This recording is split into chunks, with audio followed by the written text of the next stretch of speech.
Hi, my name is Dorna, and I'm an Iranian leftist based in Berlin. I conducted this 2-hour interview one day before the US and Israel started attacking Iran. I spoke with two veteran leftists, both of whom have been active both inside and outside of Iran for many decades. One of them is Yassamine who's an acting editor, academic journal critique, and researcher at the University of Oxford.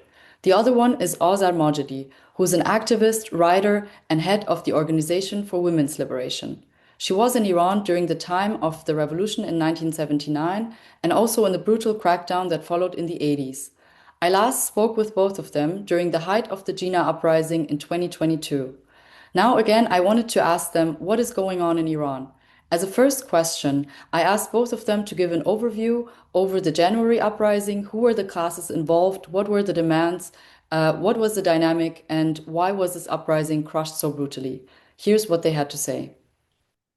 Okay, I think we have to start by saying that the economic conditions were very important in the start of this protest. There was a collapse of the exchange rate. There is an element of apparently deliberate financial intervention by the United States through Dubai, but that's irrelevant. The currency was falling anyway because of the increased threat of war, potential sanctions, and so on. So the class is the bazaar class. It's not the working class. It's the people who are shop owners. They see that people can't buy their goods, so they protest. But then huge numbers join this protest. And from what I can see, a lot are the lower classes, both in around the big towns, but also working class people. There are a lot of people who have very precarious jobs in Iran because unemployment is high, there isn't stability in the economy. These people clearly, when you're facing huge inflation rates, but also the currency is collapsing, they have very severe economic difficulties.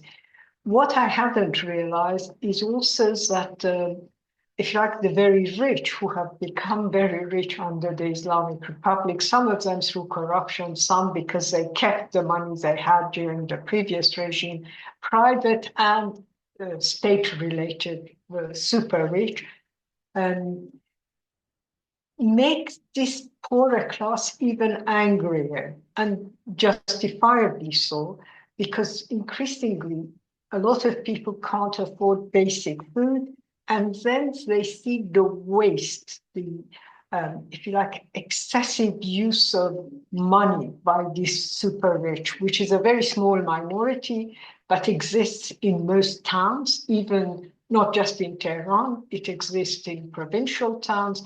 And so imagine the poor are facing this enormous gap between, they've come face to face with this enormous gap between the rich and the poor. But there is also dissatisfaction about intervention of religion. They had relaxed the hijab issue, but there was still in some towns protests on the issue of head cover. The state also is not a democratic state. We have to realize it's not the way it's a dictatorship is mainly it doesn't want anyone to organize, but it is tolerant of people writing or saying things, but it's intolerant of people organizing, and that in itself is a characteristic of dictatorship. So people are opposed to that as well. I would distinguish between the first days of these protests, which were mainly peaceful, and then the intervention of what looks like agents provocateurs. Whether these were, as the US and Mossad claimed, Mossad agents, or they were Basijis pretending to be demonstrators, there certainly was in the demonstrations people who provoked unnecessary violence. A protest can lead to riots, but these people deliberately created violence in order to justify then the state responded with even more violence, but in some ways that was inevitable. It's like, as I say, I have heard so many stories. Some people say they were agents provocateurs, basijis, who were in the demonstrations, pretending to be demonstrators and then started the violence. Others say there were people who were associated, I don't know, with Mossad or who else. Having said that, I think I still would blame the Iranian state for the violence, because demonstrations are one thing, but the violence that we saw inevitably had aspects of it which were the Iranian government. And I let Azar do better than me. Well, thanks for this opportunity to have this discussion along with Yassamine, because I think it's very important. The main, the dilemma, I like to put it, of what Iranian situation at the moment is not being addressed enough by the left, I think. The mainstream media is completely the right-wing fascist propaganda. Honestly, if you feel like CIA and Mossad have written the news and they're reading it. So you cannot really trust the mainstream media in the West, just that you cannot trust anything coming from the Islamic regime. So you don't have any viable source of information to get to the truth. It's just all different news coming out. So we really need this kind of dialogue on social media to get to the bottom of it and try to create a strong left movement with people with conscience against the war. I just went to the end at the beginning just to say that this is what I'm trying to now address here. I'm not surprised of any brutality from Islamic regime. It's taken. This regime is brutal, is cruel, is evil, whatever you want to call it. I have seen it's the beginning. It was born into blood and is going to die in blood. Really, this is how it is. In the 80s, he just massacred, this regime massacred lefties, communists, anybody who was opposed. We have mass graves in Iran. Some of my comrades are lying in those mass graves. I was lucky to escape the torture and execution just very, very close to where I was about to be taken. So I have what I can say firsthand experienced this. So any degree, any amount of violence, cruelty from this regime doesn't surprise me. But there was a difference, I think, this time that Yassamine pointed to some of it. It's not me saying it. It's not me trying to do anything. They've said it themselves. From the first day that these movements started, of course, the regime came to the street trying to put it down, but it wasn't violent like those 2 days. We remember that. And started with people expressing the demands that they always have. It's not new. It's just become worse. It's just become exasperated. Poverty from the first day has been part of this system, just like it was part of the old system. Poverty in Iran has always been as one of the very distinguished characteristics of capitalism. Really, you have so slums, both in the previous regime and now. And people asking for a better condition, for more prosperity in the society, for the working people, for ordinary citizens, it's always been there. You mentioned some of the big events throughout the past 20 years of demonstrations and protests, but there have been many more constantly. The workers with their strikes, and then last 10 years is even got deeper because the crisis in the society has become deeper, both in terms of economic and political. Islamic regime is a capitalist regime with nothing to hold it. So we know what kind of system that would be. Look at the whole world. Islamic regime is not the only one. High, very high exploitation, over exploitation for being a country under not as a third world or under whatever, the different terms that I can never really agree with any of them properly. Over exploitation of the workers has always been one of the characteristics of the system, both previous one and this one. And then another factor has exasperated the pressure and poverty, and that's sanctions. People think, okay, good, US and the West put sanctions on the Islamic regime, so we're going to get rid of. No sanction gets rid of any regime. And it does not even hurt their pockets. If you go and study some of the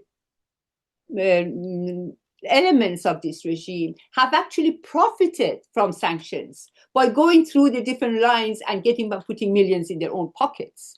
What sanction has hurt the most is the people. It's become everything more expensive, more scarce. It didn't hurt the Islamic regime. Actually, it benefited the Islamic regime in its political kind of characteristic among what you call campists or people who are against the US and Israel. Oh, okay, Islamic regime has sanctioned, so they think it's a progressive regime. It's helped it in that sense, but it really, really hurt the people. And just before these events, as Yassamine said, everything was horrible, the economic situation, prices, but the US and the West increased and expanded the sanctions. If you go to the interview of the Secretary of Treasury of US, I forget names, in Davos, he has an interview after these events. He says, we decided to do something that this regime will go, and we did it. And then he said how economically they've tried to create that situation. And later, just recently, I heard an interview with Nancy Pelosi, the leader of the, I think she still is in Congress for the Democrats. She just said like that, we want to get rid of this regime, just make it worse, put more pressure, put pressure that people in the villages also feel, and they would protest against it because now the villagers don't. See, this is how evil the whole plan is. So I don't want to get off the track, but I wanted to say, yes, this regime can do anything that you can, it's not even imaginable for you and me, but the West, US, Israel, and the West, with their sanctions, with their pressures, they made the situation worse. And also you have tweets from Mark Pompeo, the former president of CIA, director of CIA, and the secretary of foreign affairs for Trump. He just came and congratulated the Mossad agents who were walking side by side on the streets of Tehran with the protesters. Mossad from the first day said, we are with you there. And that the Ministry of, again, I forgot which one, in one of the TV interviews, Israeli TV, said, we were there in the protest of the month of June. I guarantee you we're there too. And I don't want to take much time. I just want to give you a picture that they themselves actually said that they're there. And even if they were not there saying that, what would it do? Would exasperate the brutality of the regime? Are they thinking just to regime to get brutal so they can come and say it's brutal, I'm going to throw it down? Or you think they're thinking about people? They don't think about the people. But there are evidence from many different places that this aggression and these all problems got exasperated. But as Yassamine said, no matter how many these exasperations, Islamic regime is the main culprit. It has to answer for its crimes. But as I think in this situation, we are in a very precarious situation. The threat of war is upon people. I say upon people. Islamic regime is at the end of its life. But what the war does might take a couple of people. Like it took Saddam, it took Gaddafi, yes, to kill 2 leaders. But who did it hurt most? the people. Look at Iraq, look at Libya, look at Syria, see what has happened. That's the scenario, to my opinion, US and Israel are following: war, devastation in Iran, maybe a regime change in the sense of bringing Reza Pahlavi, but I don't think really this is that much viable. I really think more of a dark scenario, Balkanization of Iran or Iraqization of Iran, more than having changing this regime to the previous one with Reza Pahlavi. This is what they're, and Israel, I'll finish now. Both Netanyahu on a TV interview, a general from the Israeli, and a former prime minister, many different politicians and political power, people with power in Israel, and the main Israeli media constantly talks about that we mean them, Israel, need to destroy Iran, take Iran to the situation of Syria. This is what we want. They're saying it and they're working towards it. So in that sense, it's very, very, very precarious, and we need to be conscious, we need to be organized, we need to unite to try to do something, maybe try to stop it. Thank you, Azar John. Yeah, we will come to the question of what we leftists here in the West can do against this aggression and war drive of the US and Israel and also other Western states against Iran. But maybe for now, you already mentioned a little bit the context of the uprising, pointing towards, the history of uprisings in Iran. Maybe both of you can give a little bit of a context to this uprising on the backdrop of other uprisings, the Jina uprising, but also in 2019 there was a big uprising which is known as the Bloody Alban because it was crushed, and in 1 week, in official numbers, 1,500 people were killed. And before that, we had in 2017 and 18 the strikes of the workers. Then again in 2020, strikes of workers in the petrochemical industry. And again and again and again, workers have done major strikes in Iran. And maybe you can put this uprising in January, or can you put it in the context of these uprisings? What is the difference? And also, there was, the Green Movement in 2009. There were the student protests in 1999. Are there any similarities, continuities? Maybe you can talk a little bit about that. Maybe first Yassamine and then Azar. There is continuity. That, as Azar said, from the 1980s, people were opposing, those of us who didn't agree with the Islamic Republic opposed it in 1979 and then all the way through 1980s. However, the war in itself created a situation where there weren't many protests. Then there was hope that maybe they would do reconstruction and so on. So we are facing a whole series of major protests since 1999. Put aside the mass execution of political prisoners in the late 80s that Azar mentioned already. There are similarities, but there are differences. The similarities is, on the one hand, at least in many of the protests that had economic demands, this whole concept that people outside Iran don't seem to realize that whatever its slogans, this government is a capitalist government. We both mentioned it. It's a capitalist government. And it espoused neoliberal economic policies like nobody else in the region. It was in the forefront of privatization, casualization, and so on.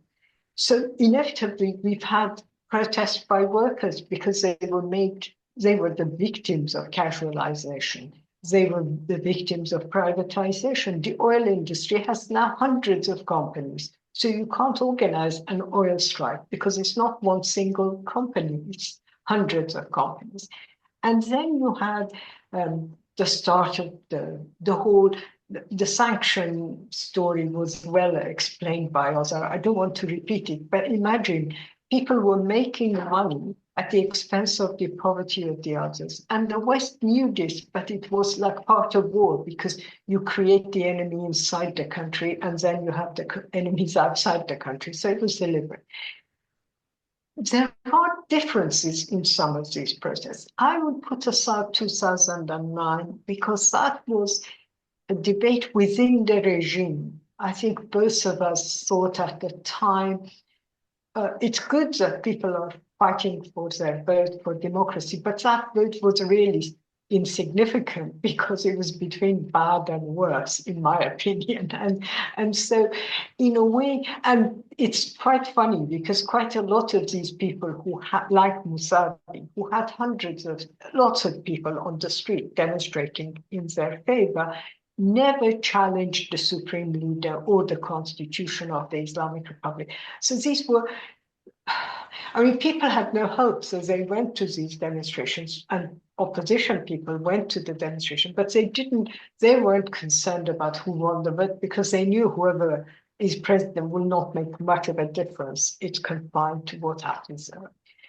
But the other demonstrations you mentioned were all suppressed very badly, and they were protests of what I would say the people who are hungry, the people who are poor, the people who are rebelling against corruption, the rentier state, all the rest of it.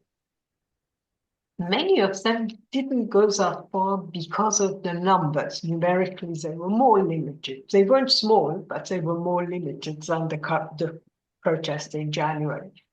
But also, I think there was, the situation wasn't as desperate as it is now. So that was different. Some people argue that although the working class did join the protests of women life freedom, it initiated more in the middle and lower middle class, because the upper classes couldn't care less. They never wore the headscarf anyway, but then it was not an issue. But so the working class did join the women life freedom as protests against the regime, but it wasn't, if you like, in mass numbers as we have seen in January. In January, you could tell ordinary people went with their entire family from a poor district of a shanty town to the protest, in some ways similar to protests before 1979, when there were, people in shanty towns went in, they saw something going on, they were so fed up, they joined it. So that's the kind of thing we've seen in these protests. And of course, the violence has always been, the state has been very clever at imposing violence, repression in accordance to how the protest is. Yeah. So with women life freedom, I don't think they thought this was challenging their rule. So they were shooting at people, but they weren't using live ammunition. So a lot of people were injured. I know a lot of people who had one eye lost. Some people had leg injury because of the metal bullets they used. But this time, I think the state felt, partly because of some of the propaganda outside as well. I think Azar explained it very well. So imagine you're a general of the Revolutionary Guards and you hear Rubio or Pompeo or somebody else saying Mossad agents are on the streets of Tehran. Irrespective of whether this is true or not, you feel this is an existentialist threat to your very existence. So you respond with everything you've got. And clearly the violence went out of control this time. And the reaction to it is not going to go away. So this isn't like other protests because of the size of the demonstrations, the fact that it spread very quickly. So for example, in a lot of other protests, you can say this region, that region, not just Tehran. You can name the regions. This one was all over the country. in the first week, I read something like 27 provinces there were protests. So suddenly you have the numbers are much higher. The number of people who go in these are more, and the state's response was unbelievable. I agree with Azar that we should always remember that this government is capable of terrible violence. But even I was surprised at how bad the response was. So,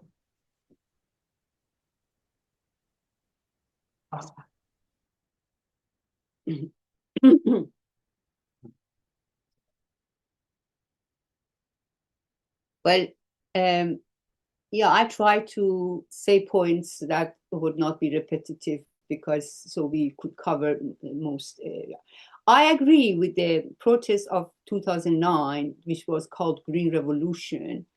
It was what we called, our movement called Islamic reformists.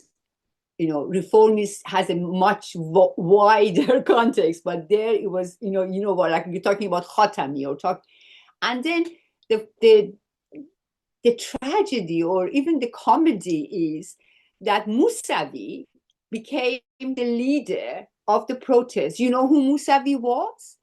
In 1982, the first at the what I call coup d'etat, when the regime actually came and just took everybody, a lot of just went on the streets and just took anybody, even 10-year-old, any woman, young woman who dressed as though she would be left, they picked her up, because then scarf was not mandatory. If some leftists wore it, was for different reasons.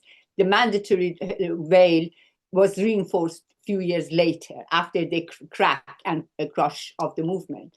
So, I mean, you would have the list of people who've been executed the day after in the main two newspapers.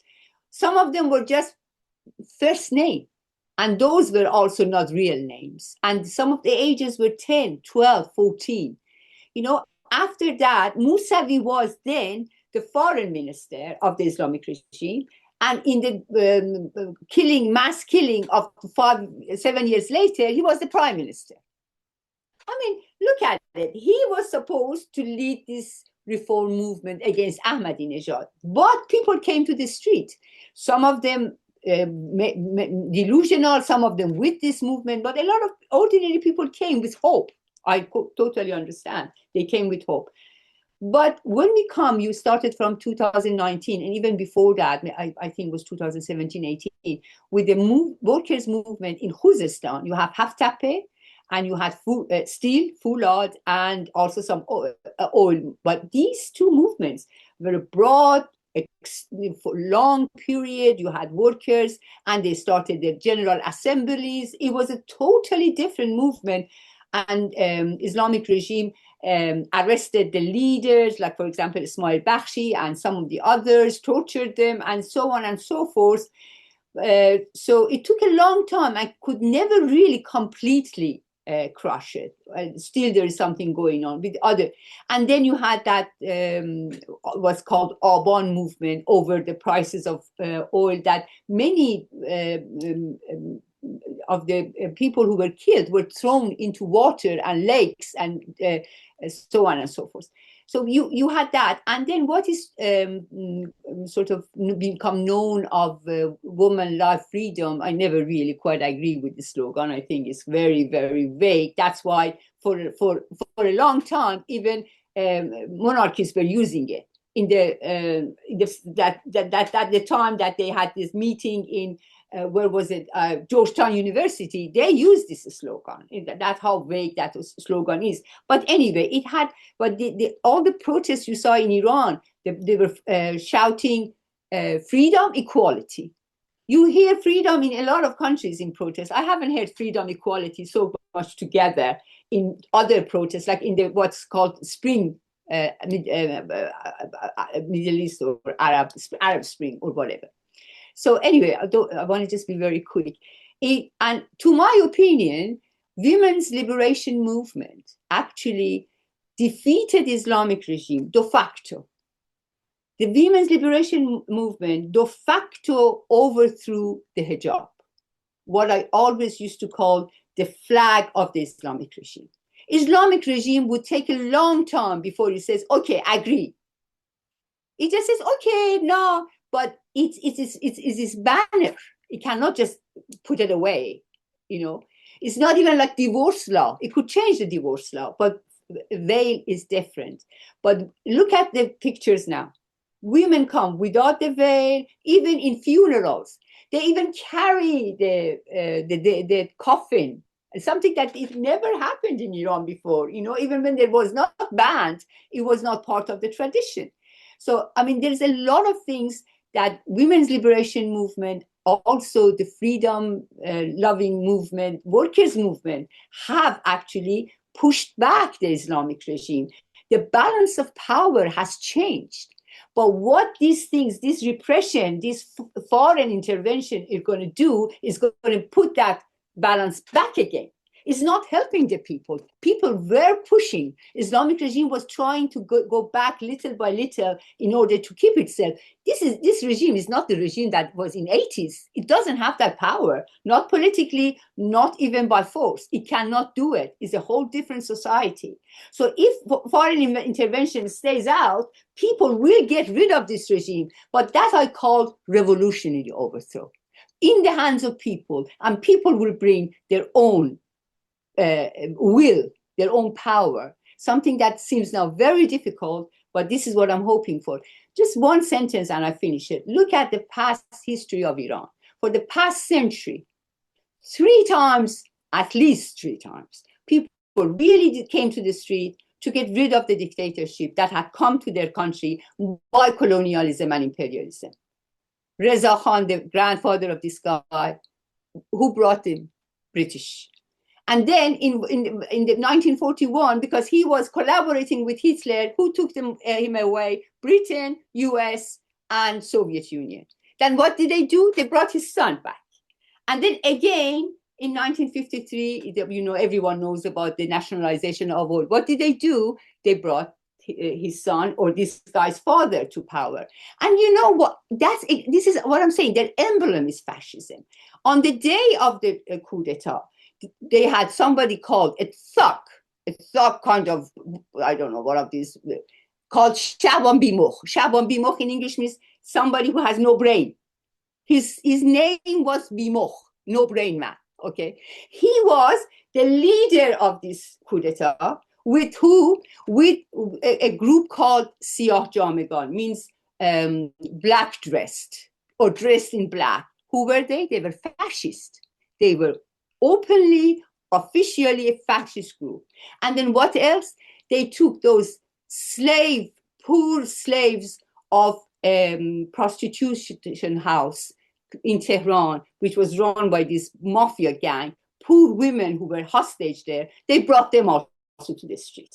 That was supposed to be the banner, the emblem of this. Muhammad Reza Pahlavi. They're using the same thing with the new techniques and, you know, all the other things, but their same have come now to the West, in Iran as well, but mostly in the West. We saw them in all these protests. Munich was one of them. So what you're looking at, to my opinion, when I see it, is the same protest movement, sometimes very quiet, sometimes coming up, which is the natural way of movements. Socio-political movements are not always up running. There is a time of calm and there's a time of outrage that people come to the street. This has been from the 80s, from the time this regime came to power. This regime has killed many, and still people are protesting. Working class movement in Iran, even though not in organizational term of the word, is a very clear section of the society.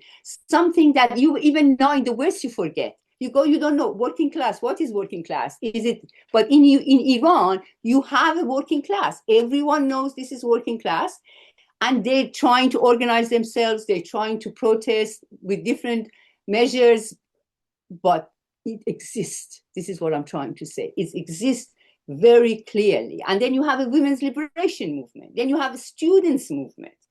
you have many political movements that at times they only express themselves in terms of economics, their economic demands. But that doesn't mean they're economic. This is political. Asking for your wages from a dictatorship is a political action they take.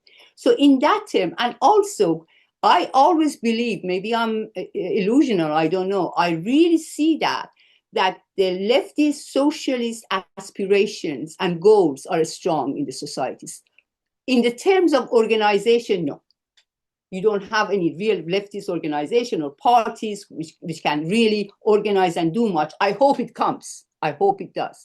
But at the terms of, you see sort of mass, if you like it, in different parts, like students, like workers, even nurses or teachers, they do have their organization.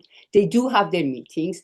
You know, these are very different. I'm not very well read about the other countries, but from what I've read and what I've heard, I think Iran, in that sense, has a very strong mass organizations with really aspirations for a better society, like what we would call socialism, with freedom, with equality, with prosperity. Not, they don't all think the same. They don't get into political debates. That's not what I mean. I mean more coming from aspiration than anything else.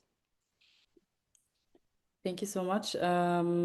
I think, yeah, we will cover it also in a separate point because Iran has this history of workers' councils. And yeah, we talked a little bit now about the strikes and workers coming out and what their demands are.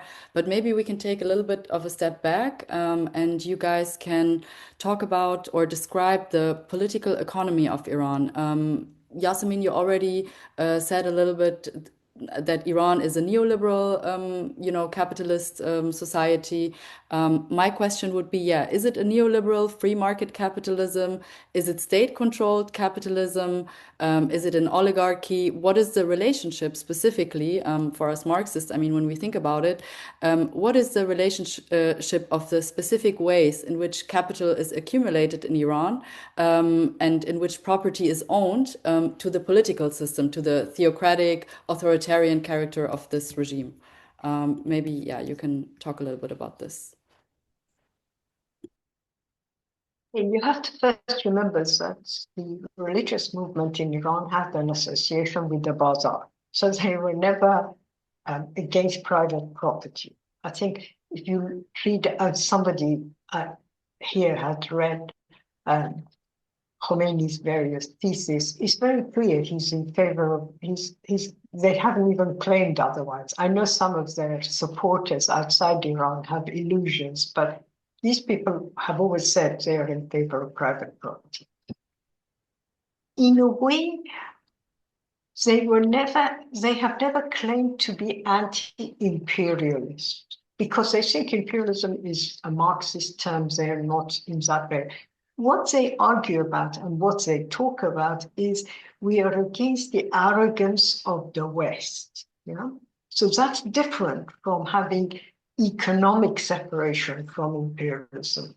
And in a way, that explains why as soon as they had the power to run the economy, they were following whatever was fashionable in the West. So they were free marketeers. They went, don't forget, in Iran-Contra, they made basically an economic arms deal that involved Israel, the United States, the Nicaraguan right-wing forces, hidden bank accounts in Switzerland. This was in the late 80s. It wasn't into the 2020s. So even from there, I mean, these are Bazari people who make a deal, and they would make a deal with anyone. And when they wanted what they entered after the war with Rafsanjani and people like that, they entered the period of reconstruction and so on. They accepted loans from the IMF, from the World Bank, and they accepted the conditions that those loans had. So the IMF, for example, told them, you have to do privatization. I remember during Ahmadinejad's time, the IMF looked back at the history of Iran's privatization and casualization of workers and said it is the #1 country of the region or something. So they even won an award for being the best neoliberal economic followers of the best followers of neoliberal economic policy. And in that way, I think that also explains the continuity of worker strikes, because Azar is right. This is not a working class that has always been subdued. This is a working class that did oil strikes in the 1950s, then in 1970s, late 70s. And traditions of socialist struggle exist in that working class. Look at Wahed bus workers, look at Hattape sugarcane workers. They've been on the scene every year in the neoliberal economic policies of the Islamic Republic. I see now that oil workers that I said have been divided because of this privatization into lots of companies are trying to find allies in these contract companies, in the non-official workers and so on. How does it work? I think the Islamic Republic didn't expropriate the, if you like, the super rich in Iran. They expropriated those who were associated with the Shah, with the court. That wasn't all of the old wealth in Iran, because the old wealth belonged to a number of aristocratic families who actually, and owned land, who actually didn't necessarily like the Shah very much. They considered the Shah's family Nuborish and so on. They were the Gajars, they were all the dynasties and so on. The Islamic Republic didn't if you like, go and expropriate everything. So these rich people stayed. I'm explaining this because you have to think how this wealth has survived years of war, Islamic Republic. But then you had all these people who became rich because they were associated with the government, right? Or with the military. So if you like, what people called Aghazadeha, the sons and daughters of not just the Ayatollahs, but leaders of revolutionary guards and so on. The way they made their money, we both have touched upon it. So sanctions actually make these people richer, because if you are part of these families, you can import goods with the official rate, which is 1/5 of the real rate. So even if you don't do anything else, you can use. I think it's the son-in-law of Rouhani. He's called the Sultan of. He used to be called the Sultan of Banana. Why? He bought bananas at the official rate and then sold these bananas at the open market rate. So he immediately, okay, the figures were different then, but say 27,000 to one and 140,000 to one, you're making a huge profit. So these people's wealth was quadrupling, becoming 10 times bigger, becoming 20 times bigger as the sanctions took effect. And all these idiots who think that sanctions are, if you like, a softer way, they don't realize it's actually making things terrible, okay? So these people were becoming richer and richer, and the poor were getting poorer and poorer. And there is also the whole reliance of the state. So the state has no productive function, really. It relies on oil exports, and that's why it's often referred to as the rentier economy. It cannot touch its reserves. So with the currency, it's quite easy. If a government faces an economic crisis with its currency, like we did in UK when Liz Truss was our minister, so the currency falls, but the state then releases the reserves, cashes in the reserves, the money gets back in, so the currency gets settled. Iran can't do that because its reserves are also blocked, so it can't do it. So in a way, that's why it keeps going up and up. There's no way out of it. Having said all this, they attempted various subsidies and so on, but none of it, A, is fair, because the subsidies are for their own associates, for Basij, for Revolutionary Guard, not for the workers, ordinary workers. You have to have some association with the state to benefit from these subsidies. And of course, they privatized the industry, so there's no state industry. And this kind of situation, and then they removed subsidies. I mean, part of the IMF and central banks things during Rouhani's government was you can't keep having these subsidies. This is not neoliberal economic policy. You have to remove the subsidies. So they did remove a lot of the subsidies. Some have stayed. But you can see all of this is creating this situation where the Gini factor, the gap between the rich and the poor, is one of the highest in the world. I think we are number 4 or 5. It's unbelievable. Guinea-Bissau is ahead of us, or some very unknown places. We're really high in that achievement. So that's if you like, the overall economic picture. But remember that this super rich, the new super rich of the past stars, the relative, they're not all past stars. Some are relatives of ministers, relatives of officials, relatives of people close to the government and so on. These people survive with private industry. Private capital hasn't disappeared. It's not even, I wouldn't call it state capitalist. I would say it's a state oligarchy, a state dictatorship that is supported by private and state-related oligarchs, millionaires, multi-billionaires, and so on. And in some ways, it is in the interest of this section of capital, both the private and the semi-private, to keep this state going. So this idea that it would suddenly collapse immediately by Pompeo or Rubio or Pelosi saying something, I think the Trump administration has realized it's not as simple as that, because not that they have a base amongst ordinary people, but the capital, which is significant in any country, maintains them, keeps them in power.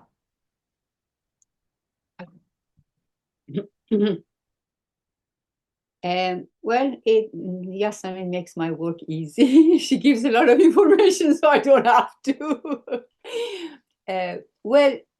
To be honest with you, I'm not quite convinced with these terms neoliberal and what. I think is capitalist. And it's what we, like in the 70s, at least till recently, state capitalism in terms that we also had in the time of the Shah. It was a state capitalist with a lot of private capitalists, of course. Doesn't mean they were not, but like the main bulk and the main structure of the society was the state capitalism with oil and all sorts of things. And I think this is what just came. And now I cannot really see difference so much between Iran and many other countries that are still functioning, not the ones that are ruined. There's the same kind of is capitalism with a very brutal exploitation, over exploitation.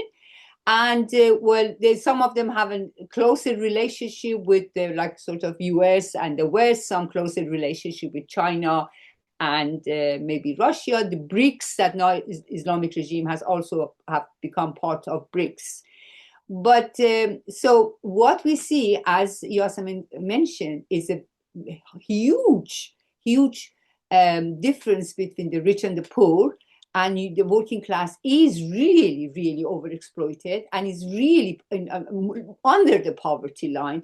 I remember 5-6 years ago, I read that the poverty, like something like 80% of the Iranian population live under the poverty line.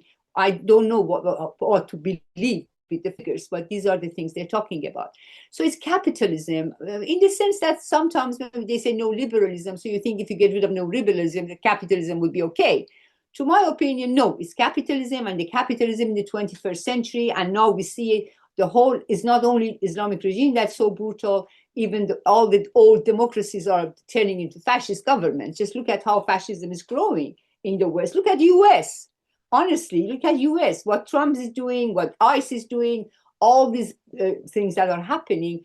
We are very much close to a total fascist dictatorship all over, and capitalism is the base of it. And this is what we see is happening in Iran. So for the workers, for ordinary people to get rid of the situation that they suffer from, which is poverty, which is exploitation, and they want more freedom and they want more prosperity and equality, it's not enough just to get rid of the Islamic regime. You have to get rid of capitalism. And this is what we should be aiming, maybe overthrow the Islamic regime to be able to get the things in our own hands, and then work to get rid of capitalism. It might look like a dream now when there are all those bases ready to attack Iran. And but so I'm not going to really go much further into that as it comes to statistics. Yassamine had them so greatly there, so I don't need to say anything more about the real situation of people in numbers and facts. It's just my comment is that I think we should call it capitalism, and it's in a way a state capitalism, because this, see, of course, this, you have the state is protecting everything and is running everything, and all those private capitals are in the same sort of place, same hub together, whatever you want to call that. I think it's a state capitalism in the 21st century would looks like that. And this is actually the main cause of all the real suffering of the people that we need to get rid of, and aim for. No more. Okay, Can I just make? Yeah, I just want to emphasize, I agree with Azar's general propositions that this is just capitalism.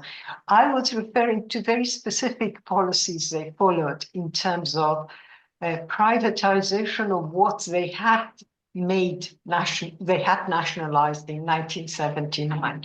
And then by 1990s, Khamenei was saying the clause in the constitution which supported nationalization and so on, he just removed it in order to allow relentless privatization.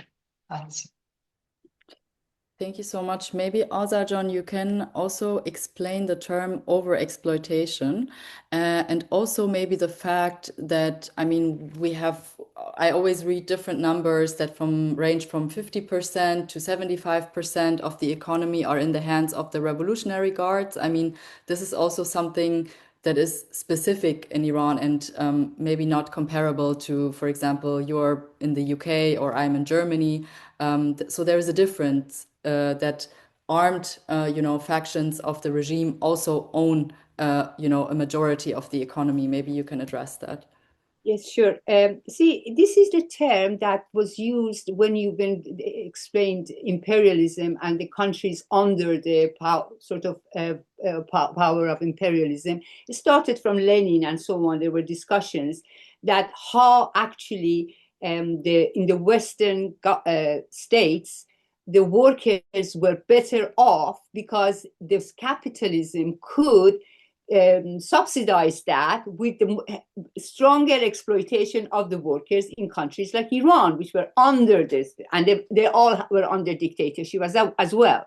Like at the time of the Shah, which was very obviously completely in the hands of the West and the US, this relationship could be maybe observed even more clearly. Maybe now it would say, no, well, we don't have that. But as you said, when you have a dictatorship and that is suppressing any action by the workers, by the people to change anything, like you have in Islamic regime, even if it doesn't look maybe that US still is profiting from that, there are other things. They are actually continuing the same kind of relations in terms of when you talk about capitalism in those countries. And one point that I forgot to say in the other one, if I just may mention, we have to remember that the Islamic regime, even though everyone thinks that is real battle with the imperialism and US, it was brought to power by US imperialism. We shouldn't forget that. Islamic regime was the result of a regime change in 1979, when it was clear that the revolution was getting quite strong and it had a very leftist. That's why the monarchists keep express their hate for the leftists. The left was not responsible for bringing Khomeini to power. The left was responsible, if you want to call it that way, for the revolutionary movement. But who was responsible for Khomeini? It was the US. US with all the Western countries, they got together. It was Guadeloupe, all of that. I'm not going. So, if for a while their arguments were more like, just in front of the scene, they were angry with each other and doing things to actually just have this narrative of two opposing forces, whereas it was their child of US imperialism. So that, just one more thing, Nicaragua arms deal that Yassamine mentioned, it was done with who? Islamic regime, with the US. And the funny thing I just read recently, Epstein was involved in it. That's all, just was for the joke maybe, but that's what it was. Thank you so much. Yeah, I think I agree with your characterization that even though Iran or the Iranian capitalists have a relative autonomy towards US imperialism and so on, they still need to compete in a global market. And of course, they need to overexploit the workers to be able to compete with the profits of the US or other imperialist forces. You mentioned the left's responsibility in 1979. I actually wanted to move over to talk about the monarchists, but maybe briefly, since you both are on the left for many decades and you know the Iranian left, maybe you can talk a little bit, very briefly, about what were the problems of the left in 1979, what were the mistakes, in order for us to learn today from those mistakes of, for example, Tudeh, a party which was, very pro, Soviet Union. And they, had this politics, I think, of the Popular Front. So they supported Khomeini in the beginning. Like, maybe you can talk a little bit about these things and about other parties in 1979 and, what to learn from today's perspective. Very good story, very difficult. But yeah, I think to start with, we have to say that today, whoever, I think they allied with Fadel majority, but there were others as well. There was a small Trotskyist group who had the similar idea, although it wasn't in alliance with these two. They said the Iranian government is anti-imperialist. The government was saying we are not. We are just against arrogance and so on. But these people said they were. And I don't know if it was the Soviet Union who told them you have to take this position. I think they came to it themselves. But it also was Moscow's position that Iran has changed camp. It's no longer in the imperialist camp. They couldn't care less about the country or the people. All they cared about was their own global interest in terms of Cold War. So in terms of Cold War, they kept going on about this because for them it was beneficial. For their own audience, it was beneficial. It didn't mean anything. And that was a dreadful mistake, not only a tragedy for the Iranian left, because these people actually cooperated with the regime's repressive forces. They named people who were not in their organization, who were continuing the radical left, anyone on the left who didn't agree with them, and so on. So that's one series of mistakes. You can't even call it a mistake. It's a disaster, I would say. I don't know how to phrase it. But the continuation is bad as well. And I have argued, and I might be wrong, I'm just putting it as a theory, that Kurdistan was bad for the Iranian left as well, because it isolated them from the working class. They became sects, little groups. And then, because of the harsh conditions of Kurdistan, they had to rely on foreign governments. They started with Iraq, but then when they came to exile, they didn't see any reason why they couldn't have good relations with the European Union or whatever. And Kurdistan had a corrupting effect on not all, but sections of the Iranian left. And then in exile, they never integrated with the left in the countries they stayed. I mean, both Azar and I are very involved with the British left, with the Scottish left, with the, they didn't. Maybe women did more, but the so-called the leaders or the men of the organization didn't. And of course, that's an exception with Azar and her husband died, but that's an exception. If you take those exceptions apart, you have people who never integrated with the left. They stayed in the ideas of 1979. They just repeated it to themselves and became smaller and smaller because they couldn't tolerate anyone they didn't agree with factions. They didn't want debate within their organizations. And there were a lot of splits. But apart from that, they also became, if you like, influenced by trends. For example, you could hear people saying, and this is still very much apparent in sections of the Iranian left, the working class is just part of many movements. No, the working class is the essential part for anyone on the left. We support the women's movement, but we support women who have socialist ideology. We don't support bourgeois feminism. We don't want more CEOs that are women. We don't want more ministers in bourgeois governments that are women. And they lost that. I think this is not just the Iranian left. I mean, lots of left have gone that way. And then the working class says, well, these people aren't supporting us. They're not our voice. Imagine if you were a half-tapper worker and I went to left-wing discussions online where people were talking about intersectionalism. It's a very good idea. I'm not against it, but imagine you're fighting for your food in a third world country and you're faced with what I would call first world debates that are even irrelevant in the first world, because in any of these struggles, class remains the determining factor.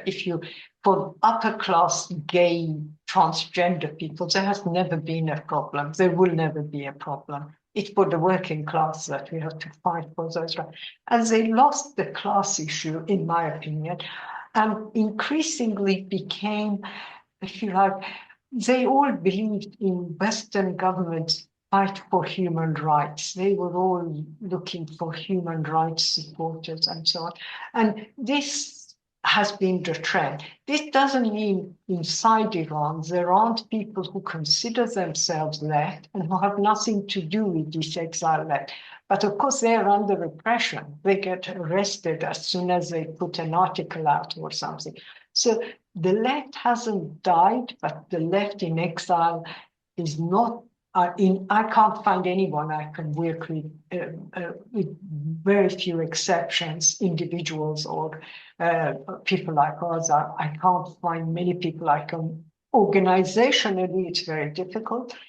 And I think inside Iran, it's a different matter. But what we should be inspired by is the consistency of the Iranian working class, who hasn't given up, who doesn't care about all these fashionable lefties in exile who say one thing today, the exact opposite tomorrow.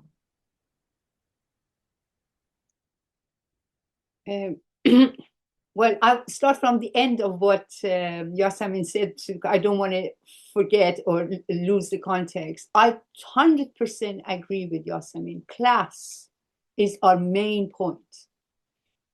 If we want to have a better society, in a real mean better society for everyone, freedom, equality, prosperity, we have to get rid of capitalism. To get rid of capitalism, who can do that? Working class is the main force. Of course, people would come, different movements will come, but it's under the leadership of the working class in any form that is formed. So in that context, I 100% agree with Yassamine, and I 100% agree with all this woke culture that it actually turned out to be was really, in some ways, was working in the hands of, for example, in US, what the state was doing. Black Lives Matter, this and that, they all came out to be known, money grabbing, money stealing, all of it just came. So I don't want to get into that, but I think this is important to see. And I've said it many times, and just recently I put something on Facebook about two of the so-called intellectuals, Iranian intellectuals, a woman and a man, old one, have gone and taken pictures with Reza Pahlavi and his wife. And then I said, look, how they actually, the state, the whole propaganda machine of the ruling class can actually make some dark thinking people into intellectuals and light, open kind of thinkers. Give them awards. Awards has always been a tool and a means to actually corrupt this. And now going back to what you were saying, you see, this is, I really believe, maybe someone might look at it as religious. I really, really agree 100% with whatever I've read from Marx. There's a lot I haven't read. It's so much work. But whatever I've read, I agreed with him. The deepest thoughts and critique of the society, it was more than a century ago, and now we're thinking about capitalism has changed from now to 50 years ago, but the essence is the same. The essence, the exploitation, the class war, the class struggle, and the fact that this history of the all hitherto societies is the history of class struggle, whether plebeians against the bourgeoisie, proletariat, slaves, and go on and so forth and so on. I really believe still with all the sort of changes that might have happened, this is the essence. Until capitalism is destroyed, this is the essence of our society. This is how I look at it. So it's not strange when you have a political movement, a radical political movement, working class would be very much involved, very much ahead of it, because working class is the main victim, if you like, of the capitalist system. So this works for me quite logically. I was a young person, young woman in 1979. I was studying abroad. I finished my first degree, just about to go for my master's. Revolutionary movement started. I left everything and went back. It was in the 78. It was when there was a coup, the general Azar was in power. I saw myself, tanks on the street. I saw soldiers actually aiming at me. I was just so shocked, So this was before. And then there was a very strong leftist, as I said again, aspirations. There were no organizations in the protest movements of 78 to the uprising of the February 1979. We saw no leftist organizations organizing anything. It was all with local leadership that they had, but it was the left. You could see that. You could see that. Islamist side came much later, a couple of months later. I just want to tell you, it was the BBC who announced that people in Iran have seen Khomeini's image in the moon. It was the BBC. People listened to all these radios, BBC, Radio Israel, Radio Russia, Soviet Union. There were a lot, Liberty, US, whatever. That was our source of news. There was no TVs, there was no social media. And they keep pushing this Khomeini. In less than a month, they made him a leader of the revolution. And then Imam Khomeini and his image in the moon, and then brought him with an Air France plane with all his CIA entourage.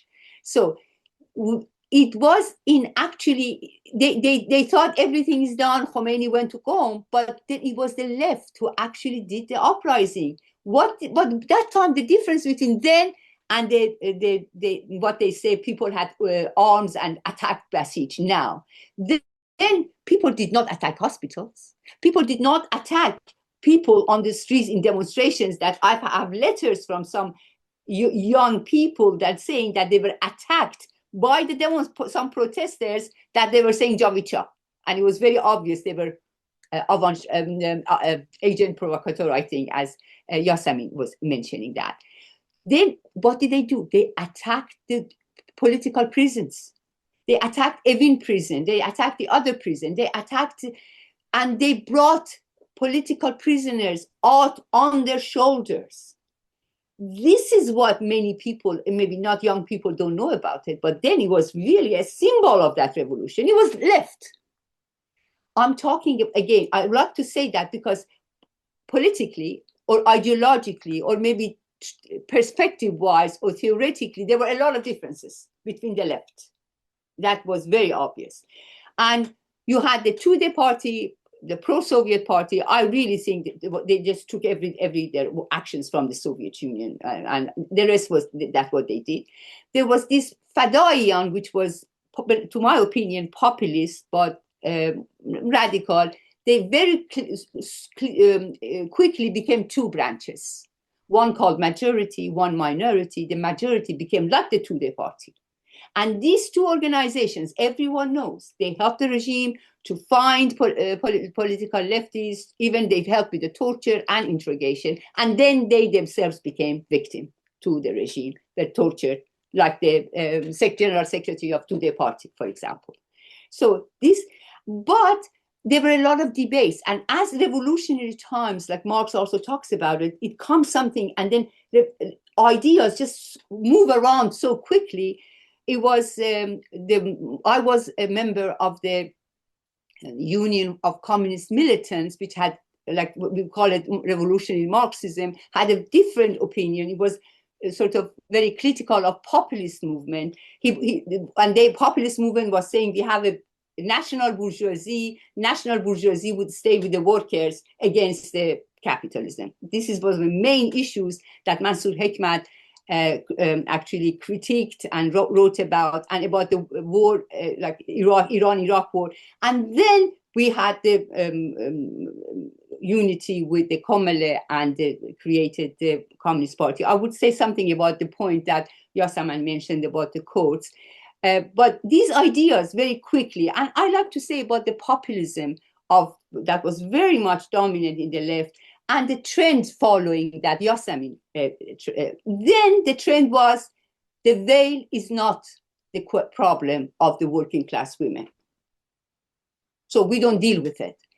I was fighting, I was working with organizations, I was in the protests against, I was very active, both with the left and what was the women's rights movements.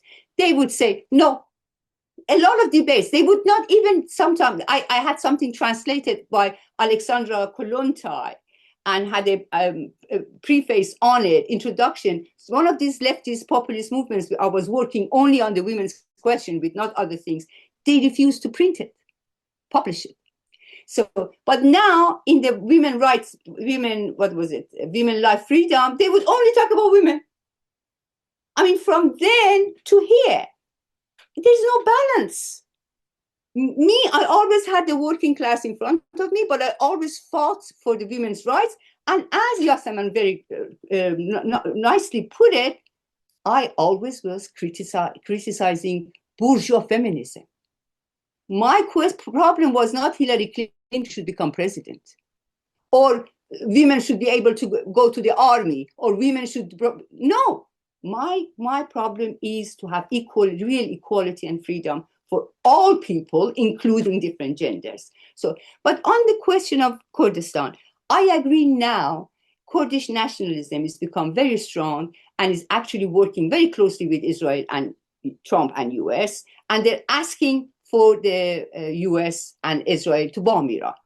Abdullah Muhtadi has done it, Khaled Azizi, the General Secretary of the Democratic Party, has done it, and the rest of them. And just today, I saw a clip that Israeli TV 12 or 13 had made of Pajak, when they interviewed the leader, who is a woman, and no, they have all women. And then all the so this is what they are. I agree, and this is really, really shameful for what happened. But at the time, and it still is. It's not. I mean, they're not the only one. It's still left, I think, or radical left in Kurdistan is strong. They also showed it in Women Life Freedom. They said that many times, over and over, that we are together with all people of Iran. Even Gina's parents, they gave that message. So it was clear, is these organizations, not the majority of the people. And the Communist Party of Iran that was created in 1982-3, I think it was 1903-4. It was a very radical movement then on Marxism, revolutionary Marxism. But what happened by 1991, the first war against Iraq, if you remember, they first bombed Iraq in 1991, and then the sanctions and all of that started.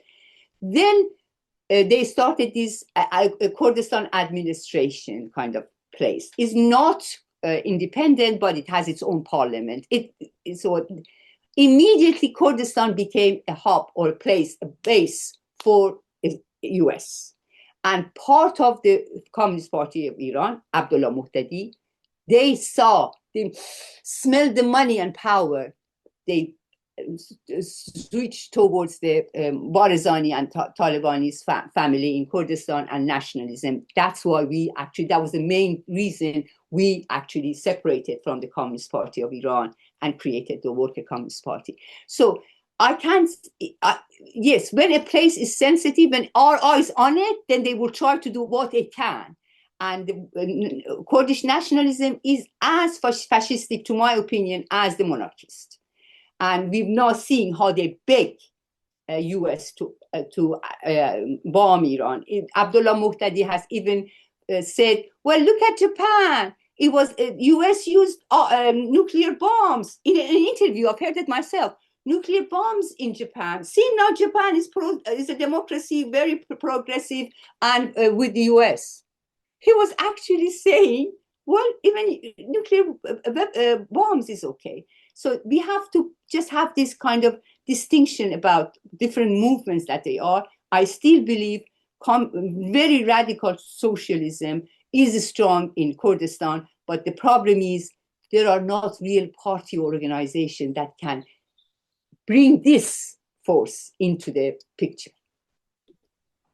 Thank you so much. I actually wanted to move on to the monarchists, but I think since you mentioned already this coalition of these Kurdish parties, which was formed just a couple of days ago, I wanted to ask you both, what do you think of this? Like, it has been attacked by the monarchists as separatist, which is a charge also used by the regime against the Kurds for a long time. But what do you think about these parties? I mean, it's not just a faction of the Komala, it's also PEJAK, as you mentioned, it's the Kurdistan Democratic Party of Iran, it's Chabad. What do you think about this, specifically given the history and the backdrop of Rojava just happening? I mean, Rojava just collapsed, it was attacked, it was run over by the new Syrian regime. And the experience of Rojava, how we discuss it in Germany among friends, Kurdish friends as well, we talk about it. Of course, we support it against these attacks, and of course, we support the right of Kurdish autonomy. But at the same time, Rojava was also hosting military bases of the US.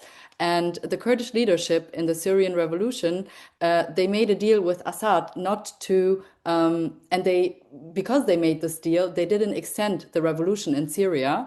They refrained from this, even though they had the resources, they had the kind of organization already. So what are your thoughts in respect to Iran on this?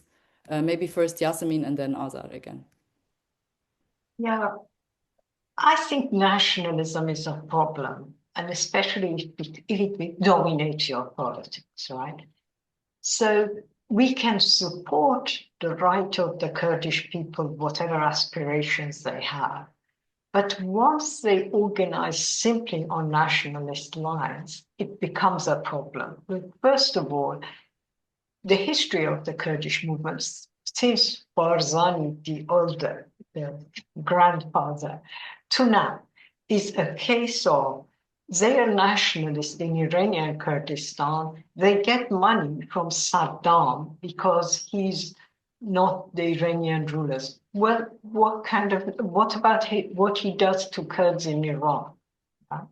This has been, in Iran, they were getting money from Saddam. Talibani and Barzani, Iraqi Kurds, were associating themselves with the government in Tehran. Right? So it's just nonsense. You either fight for a principle, and those principles stop you being the agent of one reactionary country against another reactionary country. Or you have some, you stick to your demands and fight for them with the working class of the country you are part of. We are not in a situation where, say, the nationalism of Iran, the nationalist Kurds of Iran set up a state. Well, it will become like the Kurdish Authority in Iraq. A, it will be corrupt. B, it will be dependent on US or Israel or both. And it would just become a center for spreading reactionary ideas. It won't be anything progressive.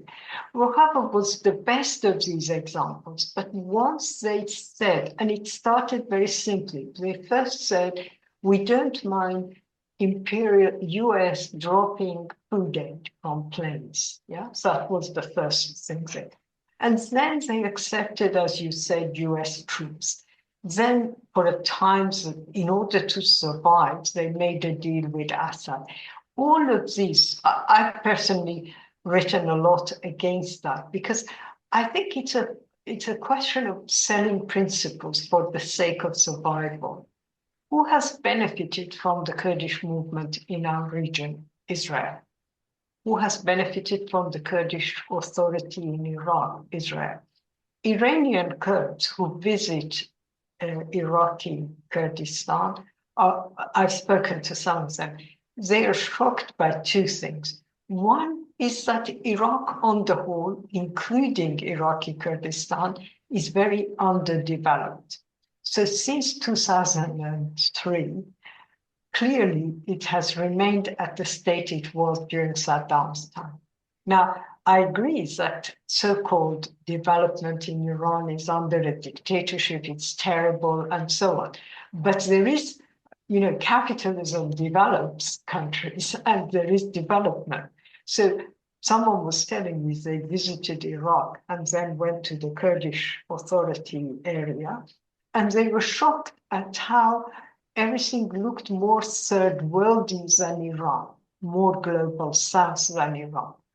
So if you want to fight for Kurdish rights, I think your best bet is to fight with the Iranian working class and accept and put your demands about federalism, local rule, whatever. But even then, the situation, capitalism has changed the nature of these areas. There's so many Kurdish workers who live in Isfahan, in Tehran, in Azari areas. Do you really want to separate from the rest of these people? Except Israel, who wants that kind of separation? You want the united forces of the working class of all these nationalities to fight against capitalism. The smaller you make your geographic area, the worse it becomes. And let me tell you that this idea of Kurdish nationalism is very deceptive. When I was in Kurdistan, there was a lot of contradiction between people from North Iran Kurdistan and South Iran Kurdistan. In the base I was in, there was one situation where they almost opened fire against each other. They almost killed each other, right? So you have separation in Kurdistan, then because they speak different languages, just so, to make it clear, there are differences. Then you have North Kurdistan versus South Kurdistan. Again, who will benefit? Israel, US. If we are serious about a future socialist order in the Middle East, we need even more alliances. We need to be with the working class in Iraq against capitalism, not to start fighting in little groups. It's not going to work like that. So I don't see much. First of all, I'm sure these five will fight against it, will fall out. I mean, that's the nature of these things. But even if they don't, they will not have a better future than Rohaba. One thing I would say, though, it's very rich of Reza Pahlavi to criticize them for separation, while he's allied himself with Israel, who basically has one ambition: the destruction of Iran as a country, not the Islamic Republic. The Israelis, for them, Islamic Republic is the first step. They don't want a country, Iran, because it has 90 million people in it, it has educated people in it, it has young people in it. They want lots of little small states, because that would guarantee the domination of Zionism in the region. Before you answer, Azar, just one question, I mean, to both of you. But isn't a major obstacle of this what you describe, like we want to fight together, we want to have more alliances, isn't one major obstacle the oppression of the Kurdish people? I mean, this is a little bit against what Lenin says on the question, on the national question, right, of oppressed minorities or of oppressed peoples, that in order for us to fight together, in order for us to, have this broad class struggle, one obstacle to this is the special oppression of these, of the Kurdish people. And also the other point, because you said that, these Kurdish factions who were in Iraq, they took money from the Iranian regime and vice versa. I mean, couldn't this be also said about the Palestinians taking money from, the Iranian regime? Me personally, I'm not sure if it's that important who you take the money or the weapons from, but it is important if you kind of subject your political strategy then to these forces. So also, yeah, this point, because then, equally one could say, okay, we are not supporting the resistance in Palestine because they take money from the Iranian regime. But yeah, maybe you want to answer this, Yassamine or Azar. I don't know who wants to I start. just very briefly mentioned two things. One is that money is never given with no condition. You can't keep your strategy. They tell you what to do. The Iran-Palestine relation is different, as far as I can understand from Palestinians. Even Hamas never got that much money from Iran. Their main funding comes from Qatar and other places. And if you're in a very desperate situation, maybe there is nothing you can do. You haven't got much choices. But Hamas doesn't claim to be a Marxist organization, so I don't know what their justification is. It doesn't matter. I think for Marxists, there is a responsibility not to allow the end to justify this kind of relationship with government.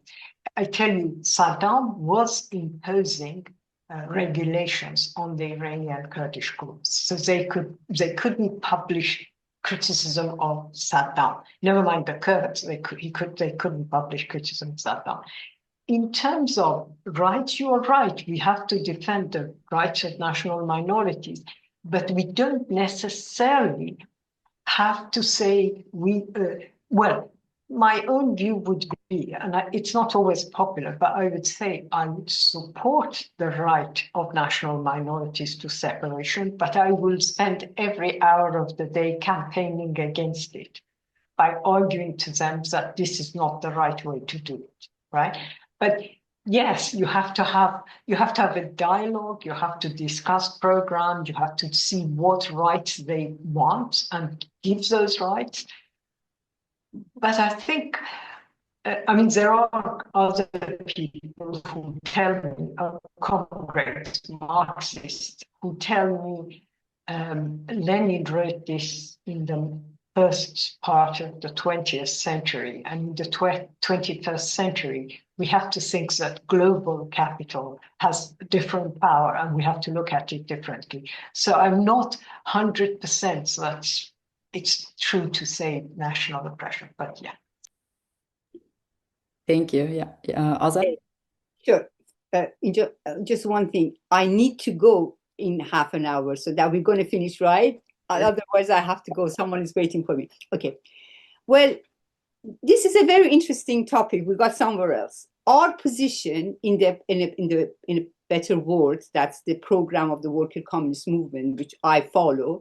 We talk about national questions in Iran, the right to speak their mother tongue, equal rights with everyone, and people can decide in a referendum or something what two languages could be official languages, because you need, in a country that there are 10 languages, you need at least one or two languages as the official. But about Kurdistan, we have a different position, saying that this question of Kurdish question has become so, what's the word for it? It's a very fundamental issue. It's in the program. So we actually agree even for separation. If the people of Kurdistan want to, they can have a referendum. We make it a free referendum. If the majority of people of Kurdistan, not only people who think they're Kurds, people who live in Kurdistan, want to separate, we should respect that, and we should make sure that that happens peacefully. This is our position. And we've always had very close relationship with Kurdish left movement in both the Communist Party of Iran and Worker Communists. I have a lot of comrades. But what happened, I like to also mention about getting help from Iraq. Komale, before the creation of Communist Party, started getting help from Iraq. And then when the Communist Party of Iran was created, there was discussion in the leadership. And the discussion was, if there is with no conditions, and we are open to the people, we're not going to hide it. We're going to tell people we're doing that, and it's with no condition. As soon as a condition comes, we will stop. And that's what happened. 1991, it was a different situation. When we could not agree with the leadership of what was Abdullah Muhtadi and Ibrahim Alizadeh and the other part of leadership of the Komale, we decided to separate because we could not stand in that line anymore. So a lot of actually our comrades who were originally from Komale came with the Worker Communist Party of Iran. And we started Worker Communist Party of Iran, and no help from Iraq anymore, of course. And we actually thought staying there, trying to keep your arms, it can be very corruptive now, because you had to stay in what was the Iraqi Kurdistan under Talibani, Barzani, and so on and so forth. So Mansour Hekmat himself tried very hard to try to get anybody who was not necessary to stay there out of that place, bring them as refugees so he can actually protect their lives and their well-being. That was just a little thing that maybe is a difference. I agree. If there is any condition involved, I would say no myself, if we can. And then there has to be accountability towards the people. Like you have to tell people, yes, I'm getting money from this country under these conditions. And then also report. Of course, no country will give you money like that, but if that could be, because sometimes, honestly, without some help, you cannot do much. Look what's happening. Look how strong they are. Israel has taken over. The left has been pushed back a lot, not only in Iran, internationally, and in Kurdistan. Once left was very strong, now the nationalists have taken over. And those nationalists, to me, there's no difference between them or what is the national opposition, if you like monarchies. And they're not all monarchies. A lot from Islamic regime have moved this way. Whatever, they're both fascists. And I stand against both of them. Neither of them have any kind of. This is important, and I like to say something about this. What happened? I might be accused of being conspiracy theorists, but I take it. I've been told conspiracy theories so many times. From 3 years ago that I started talking about the very strong probability of regime change and dark scenario. From 3 years ago, I've been talking about that. A lot of people in the left called me all names. One of them was conspiracy theorists, but now, unfortunately, it's coming through. I think, see, Reza Pahlavi, we know, he says nothing himself. He's given a script to read. That's why one day he comes, he wants to have a dictatorship monarchy. Another day he says, I don't want to be a leader. Another day, this is not accidental. He does have nothing from his own brain. He is given script by Mossad and CIA, and he comes and does it. So the fact that just now, before anything is really there, he comes and attacks the courts as separatists, and then says the army will show them, and threatens them with army and killing, and the army of where? Islamic regime. This is just, to me, was, whoa, what's going on? Why would he have to do that? And when you know, everyone says that Reza Pahlavi is pushed more than anybody by Netanyahu. He is the main defender of Reza Pahlavi.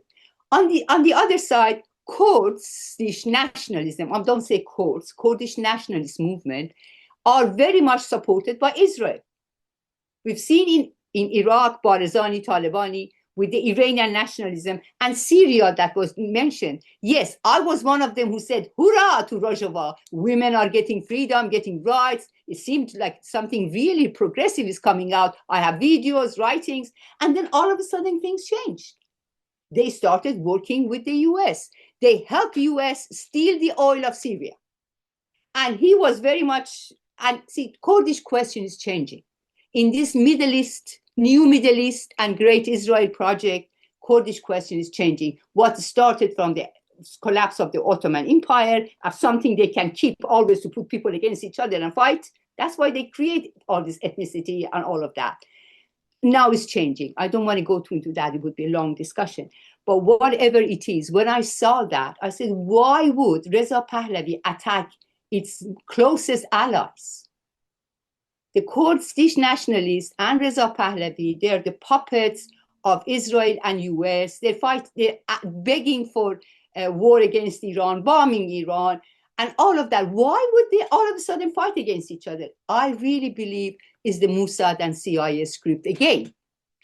They want to create this chaos, tension, because chaos and tension allows them to get involved militarily, say, yes, we have to do something. And when they get involved militarily, we're going to see the Balkanization of Iran. This is what Israel wants, has said it over and over. I think Reza Pahlavi has given a script to say that. And that's why when you look at it, see how evil everything can get. Reza Pahlavi doesn't know really A from B in the politics. Sorry, I maybe talked too much. No, thank you. Let's move over to this question because many people today in the Iranian diaspora wish for the return of Pahlavi. I mean, they brought many, tens of thousands of people to the streets. Either they want him as a transitional figure or as the leader under a constitutional monarchy or whatever. But for many people, I believe, though not all, of course, who joined these protests of the monarchists, it is the wish for democracy and for a democratic and free Iran, which motivates them or blinds them to follow or to put their hopes on Pahlavi. Can you say a little bit more about what made the monarchists this influential over the past, few years in the diaspora? What is their program? I mean, they brought out this booklet, this transitional booklet that the Pahlavis Circle published in the summer of 2025. What is written in there and what is their influence in Iran itself. And it seems like a minority. I mean, there was like a survey, statistics on, the January uprising, how many of the slogans were actually pro-Pahlavi. And they found that 17% of the people in Iran were chanting pro-Pahlavi slogans, supposedly. I mean, we never know for sure, but it is a clear increase compared to 2022, at least from the videos that we are seeing. We know that many were fake and so on, but still, let's take it seriously just for the sake of, this discussion. And why are people turning towards them? And how are the monarchists operating inside and outside of Tehran? I mean, of Iran, because we hear like shocking things from students on campuses, how they're bullying them, how they're threatening them to expose their names, etc. They're pushing them to say their slogans and so on. Maybe you can say a little bit about who they are and why are people all of a sudden following them. Whoever wants to start. I'll have a go, but I'll try and be short because I realize we're 12. 17% is not any estimate of support for Pahlavi in Iran. 17% of videos seen and distributed on Instagram and wherever, TikTok, were at a time when BBC Persian, Iran International were claiming 100% or 80% were pro-Pahlavi. The Swedish the Swedish institution and the Swedish activists who took this data said even from these videos, only 17% are, right? Now remember that for many of those days, there was no internet.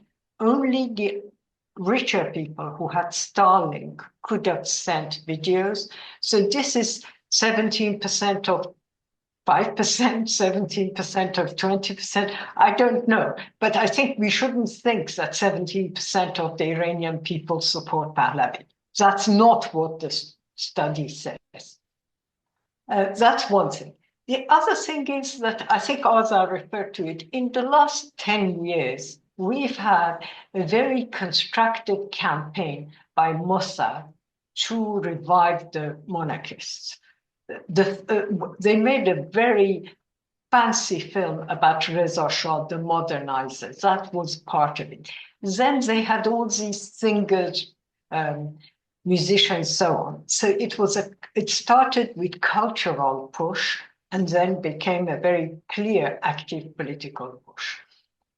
I think the Islamic Republic is also responsible. After the 12-day war, they went into all these Iranian history, nationalist Aryan history, the kings of Hachemanishi and so on. That kind of thing, I know why they did it, because they were trying to build nationalism. But that kind of thing where people say, oh, well, maybe the Shahs aren't too bad then, after having been told for years that they are no good. So I think these are all aspects of, from publicity type of organization, we now know for a fact, and they have admitted it, but also lots of people have studied, that of the social media presence of pro-Pahlavi, tens of thousands, maybe hundreds of thousands are bots, are not real people. I can tell because every time I speak against him, I get hundreds of emails threatening me, telling me how stupid I am, how ugly I am, how old I am, all sorts of rubbish they send me. And they all, you can tell it's the same, it's a repetition. It's not a human, it's a bot that is sending. So I think the publicity has been very strong. I would say the US State Department has other aims. Maybe they know something I don't know, but clearly they are looking somewhere else. But Mossad, and to a certain extent, the British Foreign Office, because of its influence in the World Service, and therefore BBC Persian, do promote Reza Pahlavi. And all this is free publicity. I mean, he's getting... how many times have you heard about the workers of Haftape who have been on protests for 18 years?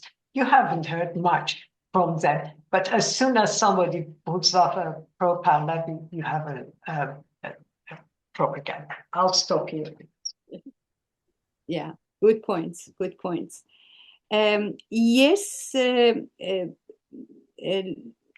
I quite agree with Yassamine's estimate that this 17% is just, I mean, how can you even get a public opinion in this situation? Tell me, do they go and ask people door to door? I mean, this is the way it is, the narrative they built. And so many people just get duped by this narrative, to be gullible and duped. And this is really sad to see.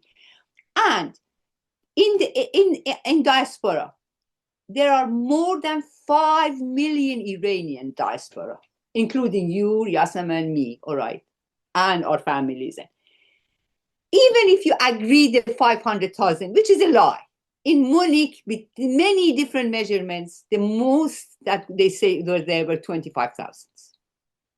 In Toronto, they said 300,000. Let's say it is. In Los Angeles, 200,000. Even 500,000. 500,000 came to the street, and you have 5 million population. Those 4.5 million didn't come because they were lazy, they were passive, they were not political, or they did not agree. You wouldn't know, would you? Right? This is the thing. And since they're so fascistic, so thugs, I mean, we have this, I use this word lumpen in Farsi, we just come so good at it. They're real thugs, like that Shaban Bimoch, no brain I just told you. They have gone to the different restaurants in Germany and also in UK, threatened the owners, if you don't put the picture of Reza Pahlavi, we do this, we do that. They've just now attacked a meeting against the war in Iran in Manchester by the anti-war movement of UK. They attacked them and they were trying to beat everybody up and be real thuggish. This is what they are. And I really believe a lot of Iranians don't want to get involved with them and they push back. But the reason that they can say they're strong is because we do not organize the other side. Just imagine for 1 minute, if we were able to bring all the Iranians who are against the war, against the Islamic regime, against outside intervention for creating chaos, and the right of the people, if we were able to organize, I will promise you, millions of these diaspora would come to the street. I do not believe that 5 million Iranians, they're all fascists and thugs. No, they are not. Actually, I'm finding out now in social media, a lot of younger generation, younger than me, my children are a bit older, who are coming and talking very clearly against both, against Islamic regime and against the war, against foreign intervention. I really want to put that forward here. I'm going to use this opportunity. Why don't we do that? Why don't we try to bring the left? Not only left, I want to leave that open. No to the Islamic regime, no to war, no to foreign intervention, the people's right to choose. If we can put just these four, do not have to be a socialist to agree with that. Just have a good conscience, be a civilized human being, you would agree with that. And then we could bring people to the street. When there was a threat on Iraq in 2003, 1 million people came to the streets of London. You know, it's very much, I think, urgent that we do that. I really want to put this forward. Then I show them percentage-wise what percentage is what. I know that, see, in Iran, of course, the bourgeoisie, the rich, if they're not going to have Islamic regime, they want the monarchies. They're the best, interchangeable. They can even work together. They have no problems with each other, honestly.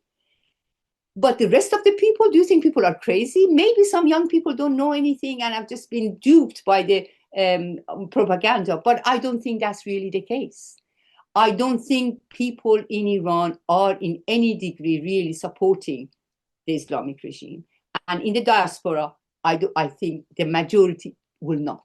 So let's hope we can organize something, bring people together against the war, against foreign intervention, against Islamic regime, all three. We don't have to support one against the other. We're against both. We're the third voice. If we can do that, I think it would be great. Thank you so much. I think that was a great closing remark. Thank you both for participating, and we will continue having this conversation. Thank you for this possibility. It's always lovely to see you, darling. I really enjoy seeing young people so sharp like you.